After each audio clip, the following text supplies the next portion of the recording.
So let's go ahead and get started. Share screen.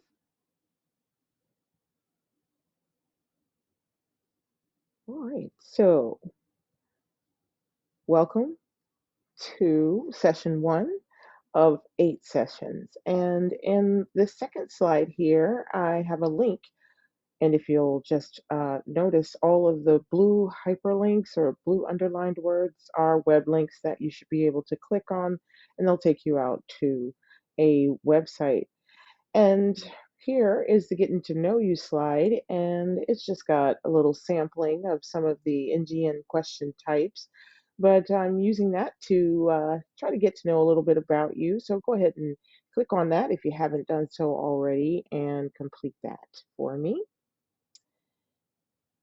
Now, here is also a link to the class slides. It'll get you right back to where you are here. If you haven't gotten this link in email or in another resource that we have, then just let me know and I'll get that back to you. Otherwise, you should be able to access those slides at any point, just checking out the links that I'll be sending you. All right, so let's talk course objectives. We have, as mentioned earlier, 8 sessions ahead of us, and the course objectives are as follows. We're going to review the test plan for the NCLEX RN or PN, depending on the class.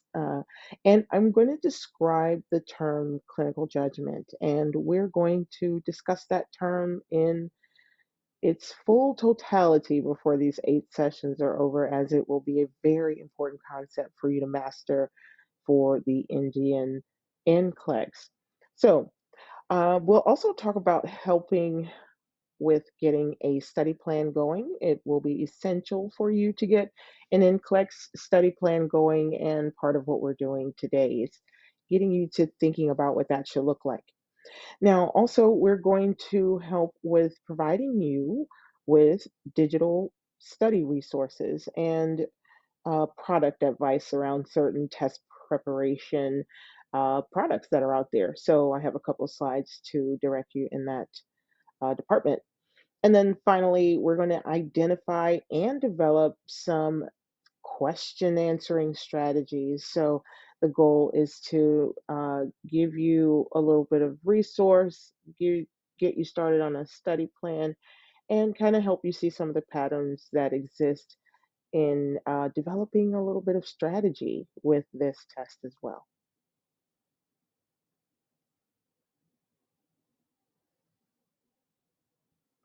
So if you click on that link there, it will take you to the ncsbn.org website where you can check out that test plan, right? And get a sense of what the test plan is all about, especially this next gen one. So uh, if I were to, excuse me, click on it now, it would take me out there. So let us check there, and you'll see that you can download this uh, publication directly from the ncsbn.org website. I also have it connected in our resources as well. So if you do need that, then just check out the resources we have. All right, so we're gonna use it full screen here. All right, so the NGN, just make sure we can be seen here. All right, so the next gen test plan isn't really that much different from the current test plan. Take a look at the current plan here. The design specifications are listed on the left. So how long is it? 5 hours. It used to be 6 hours. But it's 5 hours. It's variable for, in terms of lanes, it will vary for every person taking it because it is a computer adapted test. That's what CAT stands for. And we'll talk more about that algorithm and how we can try our best to master that algorithm. So the pass fail rules are very complicated, and I'm not going to go into them in any depth here, but I will I advise you to take a look at the test plan. It does a little bit of a job trying to explain to you how those pass fail rules work, but in essence, what you really need to know is that you're going to have to score above average is what's expected. I think the language discusses being above average in terms of other people coming out of nursing school around the same time as you. Okay, so above average is approximately 51%. Now, that's what the test logic works out to be, but for now, but that kind of goes up and down over the years. So, right now, in the past couple of years, it's been around 51%. It's a little higher for the PNs, it's actually like 60%. So, we do have a lower passing standard. However, there's a high acuity and scope there that's expected out of that 51%. So we'll get into that a little bit more as we move along. So, what are we looking at here with these case studies now? These case studies and these case scenarios, these situational questions, will be a hallmark of the NGN or Next Gen format. It'll be three um, case studies set up with about 18 items among the three of them, 6 questions each case study. And then there'll be some standalone items, and those standalone items will also kind of follow a situational type of structure. So it is a new way to get at clinical judgment. So we're going to really spend a lot of our time talking about how these case studies might look and how you might best study for them. So the standalone items. Now, if you've ever heard of someone taking the NCLEX RN, you've probably heard that they can get as few as 75 and as many as, I don't know, you've probably heard up to 145 maybe, 156, maybe something like that. But the truth is that 60 is the minimum, not 75, because of the 75 that you hear about as the minimum, 15 of those are unscored pre-test items, meaning that at some point during the test, usually after you've taken all of your test questions, they're going to let you know that there will be some ungraded, unscored uh, test questions that are basically beta tested or questions that are being in the beta testing stage, right? So we're getting a sense of which questions will work best for future exams. So they're just pulling data and statistics in there with your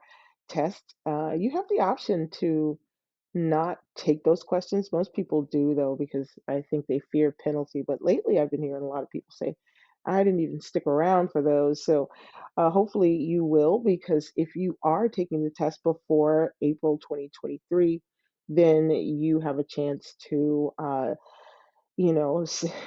guess, escape the case studies. But actually, you don't, because you'll probably get them in those unscored pretest items. So let's just jump into next gen because it is the new normal. There the P and stats there.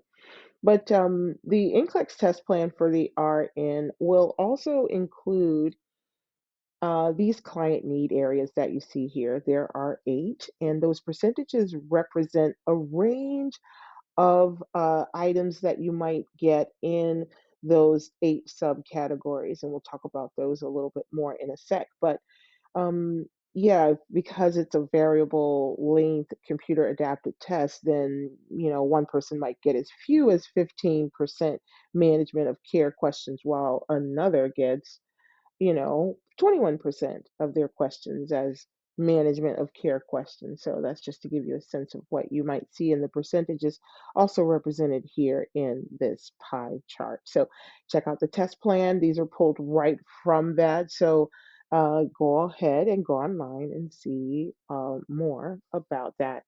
Now, here are some other keynotes that I think would be important that are kind of recent. They came out at a 2021 NCLEX conference where they were talking about, the need to knows regarding the new test plan. So I'm going to point out a couple things that might not mean a lot to you now, but as we go further in our studies together, we'll see how these are new, helpful, or kind of non-remarkable. All right, so the variable length computer adaptive exam with a test length of 85 to 150 items, that's with a 5 hour max, that's pretty much staying the same. Now, the 15 unscored items in the first 85 can be a mix of standalone. Now, when I say 85, I mean 75 for the R and 85 for the PN, but these are kind of combined test plan details. So 15% or 15 unscored items in the first 85, all right, might be a mix of standalone and some case studies. All right, so in other words, you could very well be getting more than just the 3 case studies that are the minimum. It's possible that some of your unscored items could be a mix of case study and the new next gen standalones. All right.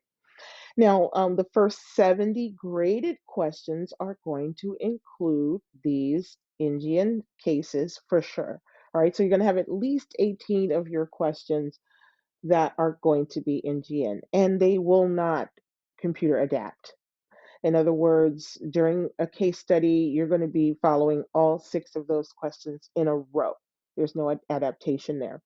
And then there are 52 standalone items. So you're going to get definitely, besides the questions that belong to a case study, what they call standalone questions, which are basically just fact based questions given at random based on how you're performing with the algorithm.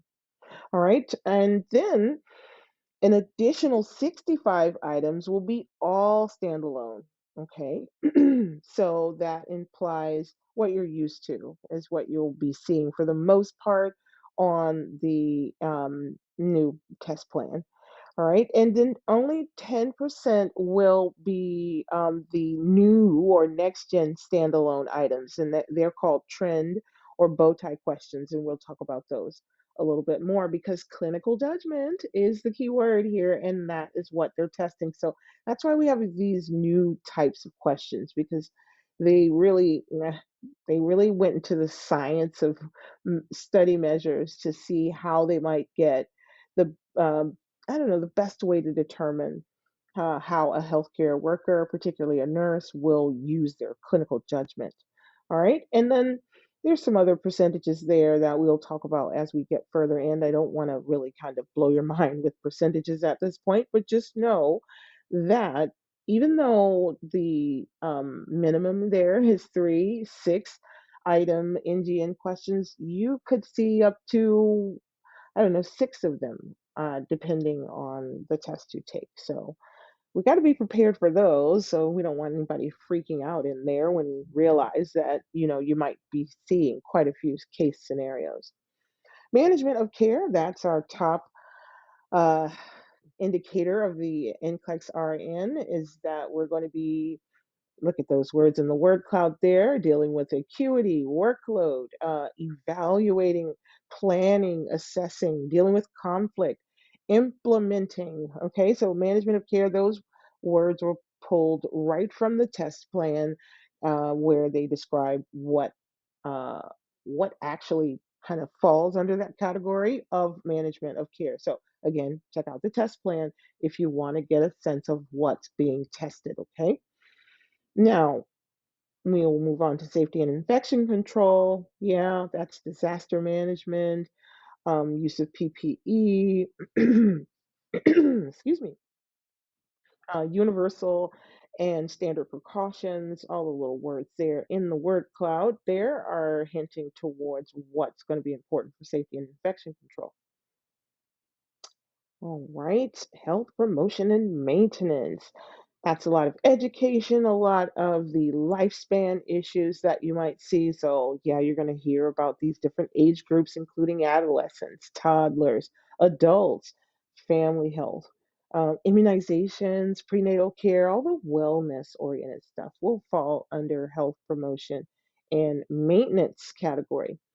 Now, psychosocial integrity, that's kind of all of these psychological issues, right? So, symptoms that are connected to all the behavioral topics, substance abuse, dependency, right?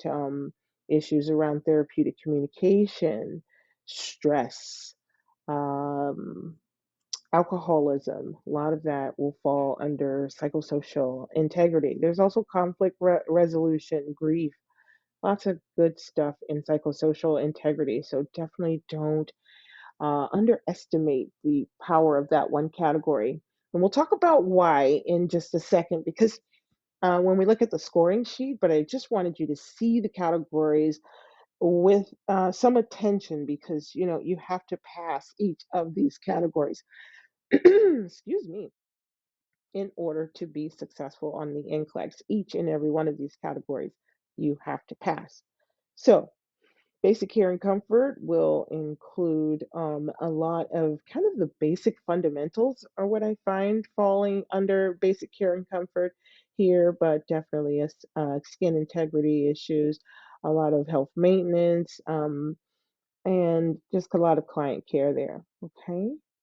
And pharmacological and parenteral therapies being those intravenous therapies, including TPN, blood products, any kind of titration that you might have to do with your client based on their symptoms, and of course all the PO meds, reconstituted meds, transdermal patches, right? Any kind of medications that your patient might receive.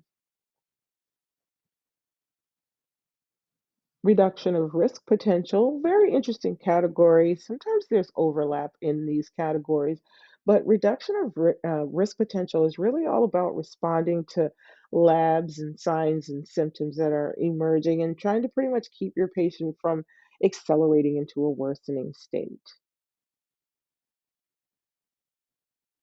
Physiologic adaptation is going to include some of the worst complications that you might see in emerging crisis. A lot of people struggle with this category because it tends to have really a lot of the coordination of care with the team and a lot of the recognizing of signs and symptoms that indicate that your patient is going into an emergency or a crisis. So that's a very important category for you to master. All right, so here's the candidate report. Now, this is only seen by individuals who are not successful on the NCLEX, right? They give you a little key to show you where you were near the passing standard, whether you were above it or below it in certain areas. So here's where I point out to you that each of the 8 categories and subcategories in the client need areas have to be passed at above the passing level. All right. So you're not just wanting to focus in any way on one particular area. You're going to want to keep yourself sharp and you're going to want to keep your focus on each of these important areas. So, for this particular client, they were not successful when they took the test, and they could see here where they were near the passing standard. All right. And there are details there about the different categories, and they overlap with what you'll see in that test plan. So definitely, again, check out the test plan. All right. So I wanted to talk about some reasons why people aren't successful with the NCLEX. And you should see with the reasons that are provided here how things can get quite complicated when it comes to this very challenging exam. So I hope to, as your NCLEX coach, address each of these issues in some type of way so that you don't feel like your back is up against the wall and you've found yourself in in a situation where you just didn't know what you had in front of you, right? So I'm here to help you with that, right? I don't want you becoming overwhelmed. I don't want you comparing yourself to others or giving yourself excuses.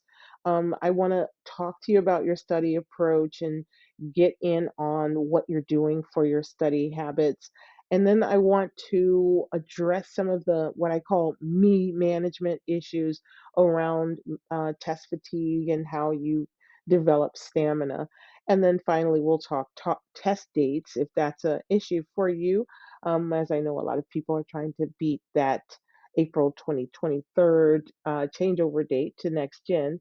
I do think that we can talk about date pressures as your coach. I definitely want to help keep your spirits up and to keep you with a good momentum going so that you can bring your best to bear when you come up against this a very gnarly test. Now, so we're going to talk a little bit about how to study, and I'm going to breeze through this fairly quickly because we're going to get this reiterated as we move further. These are my 5 essentials to passing the NCLEX, and they primarily involve the following: mindset, study plan, content, questions, and strategies. Mindset shift is so important. It's not just that you're out of medical school, Freudian slip. You're out of nursing school, and now all you have to do is take this certification exam. If you did really well in nursing school, then you should have no problem going in there and acing that test. Well, you're going to have a little bit of a mind shift in order to walk in there and be successful, all right? The NCLEX world is a little bit different. So you're going to have to be confident because that algorithm can detect insecurity. Yes, it can. You're going to have stamina, as I mentioned before. You're going to have the physical stamina to hang in there. You're going to have to be calm, right? You're going to have to not let anxiety get the best of you because this test has many ways to make you feel anxious, right? Because there are a lot of emergency and crisis oriented healthcare scenarios. So you really do have to remain calm and keep your comportment. And then you have to be positive. I'm your coach. I'm going to help you to try to stay positive as you go throughout your study period. But honestly, you got to keep that momentum up, and positivity is a great way to do that. Who are you going to be accountable to? Well, you're going to need an accountability coach. Now, if that's not me, then of course you have people in your life that you want to help hold you accountable and have that growth mindset because you're going to gain a lot of knowledge as you study for this test. All right, the second key point is that you need a study plan. um, 5 weeks or more if you need to.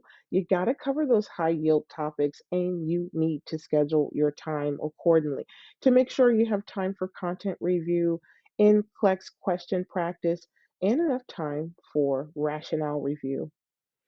Don't forget to use a notebook or a planner. You need a way to organize all of your documents because this will not be a small feat, right? You don't want to just come with one little, I don't know, set of sticky notes or whatever. This is a pretty big deal exam. So you're going to need to have something expandable, something that is able to address the volume of information that you might be working with. Content review is going to be important. What do I mean content? I mean your nursing school content. Um, but not your nursing school books. All right. You're going to have to toss your nursing school books once you get deep into your NCLEX study because, well, I don't really mean that. I just mean that NCLEX is a different world, as I mentioned before. So you're going to use reputable NCLEX prep resources when you're studying for the NCLEX. So Saunders, Lippincott, La Charity isn't exactly an NCLEX but it is, one of the better nursing textbooks for you to hold on to. Now, supplement this textbook review with videos, right? It's very well known that human beings do really well with learning and retaining what they learn when they look at something, see words associated with it, and it's even better if they can hear some audio that is similar and reinforces that as well. So videos are great. We have our favorites. I've curated a list of great NCLEX preparation videos for you as well on a YouTube channel that I have, and I will definitely share that link with you as well. All right, and then there are a lot of popular study guides out there. I know a lot of you have heard of Mark Clemec. There's fundamental study guide that's circulating around Reddit. Your nursing educator. I don't know if you've heard of that guide, but definitely you want to check out all of the different content resources. There are a lot that are free. There are some that are paid. I just want you to talk with your friends, compare notes, ask me, talk with people about what you're going to invest in because you are going to need some variety. All right. Organize your notes by disease process when you're organizing your notes. I think that's super important for content review. Now, we're going to talk Bloom's taxonomy. Why? Because Bloom's taxonomy is the basis of nursing school study, but it is also forming the foundation of NCLEX or nursing certification. So, when you're studying in your nursing school curriculum, you're going to need to know how the instructors and nursing professors like myself, how we pull together our curricula so that we can measure your understanding or knowledge. Okay, and this is how we do it. We use Bloom's taxonomy. I'm going to draw your attention to two sections because, again, this is how to study. Well, memorization. We used to do that, remembering, recalling facts. That's all really great, right? Remembering. However, on next gen, you're going to have to be able to create or from all those other steps that I quickly skipped over and that we'll talk more deeply about in future classes, you're going to have to come up with the answer and create in your own mind the solution to a problem. All right. Now, of course, you're going to choose it from a list of options that you have, the solution or the action or the outcome, but you're going to have to come up with that. And that's judgment, clinical judgment. So, we're going to talk about what these terms mean as we go further, but it is important that I introduce this figure to you early because I will use some spaced repetition to show it to you again and break it down for you. All right, so for each disease process, when you're studying, you should be able to pull up the pathophysiology, the diagnostic tests or labs associated with the disease process, any assessment details, prevention, how do you prevent the worsening of the disease process, nursing interventions, of course, and management, pharmacology, all right, you want to know side effects and treatment protocols, and then critical care priorities. What are you going to do when things go bad with the client? How are you going to deal with the emerging clinical crisis? These are things you're going to want to be on top of. All right, the fourth and critical feature here is question banks, right? And now in my 5 step, what you need to do to study for the NCLEX Q banks, all right? You need variety, paid ones, free ones. You need variety. You don't need to have them for months and months on end. You perhaps can get a subscription here or there. You're going to need variety though. Don't stick in one Q bank. Now, the drawbacks are that you can memorize those questions and get yourself into a little trouble. And they can be kind of inflexible in their different formats. So you have to kind of see what's out there. Compare those Q banks, right? There are lots of them. Talk with your friends, check out the Yelp reviews, ask me. We're going to have to figure out the best thing for you. You're going to have to figure that out for yourself because you have to practice questions. All right. And then finally, testing strategies. All right. It's you versus that NCLEX algorithm. So there's a lot of critical thinking, clinical judgment, understanding Bloom's taxonomy, and learning that test plan and the candidate report, right? As soon as you understand what you're up against, you will be able to know how to kind of engage in this little battle here. Look for patterns. I think your intellectual properties have gotten you this far, your intellectual talents have gotten you thus far. Just keep on doing what you've been doing, okay? And then I just want to say that there are some resources that you can get with that are going to help you to prepare better. Definitely check out the notes here. We can talk about these more in class. I also think that Saunders, as I mentioned before, and Lippincott are going to be very helpful